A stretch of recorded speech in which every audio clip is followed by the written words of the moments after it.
Absolutely, and actually you'll have some advantages over traditional students in that you know a good bit about why not to procrastinate.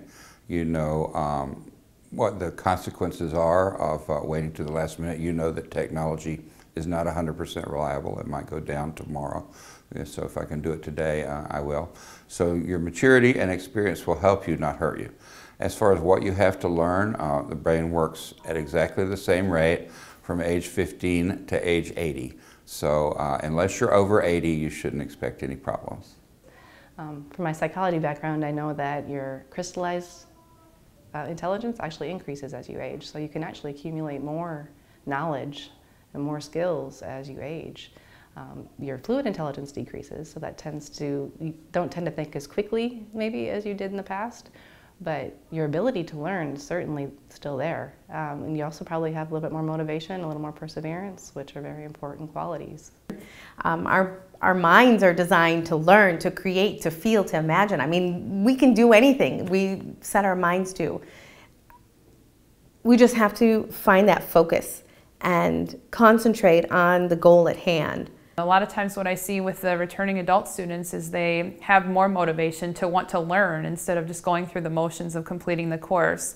And that's just great to see. If you approach the course with, I want to actually get something out of the course instead of just, I want to get an A in the course, those students tend to really engage with the material. Everybody comes to their education at different times. And sometimes you're not ready for it when you're 19 or 23 or even 52.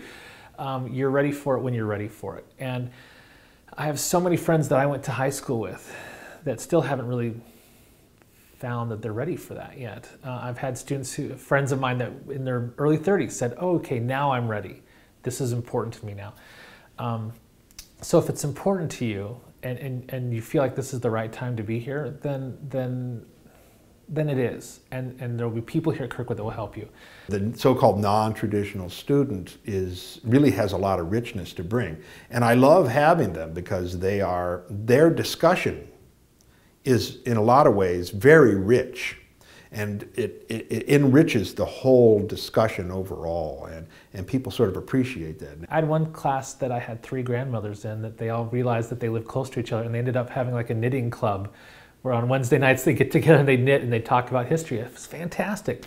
So a student who maybe feels a little nervous, who hasn't been exposed to this, should know that he or she is going to be taking a class and enrolling in an institution that really has tried to dedicate manpower and resources to make this the best experience possible. And I think that should be reassuring because that means the student is valued. That means that we appreciate the process of the learning, how it might be different, and we've tried to guarantee that the standards will still be maintained.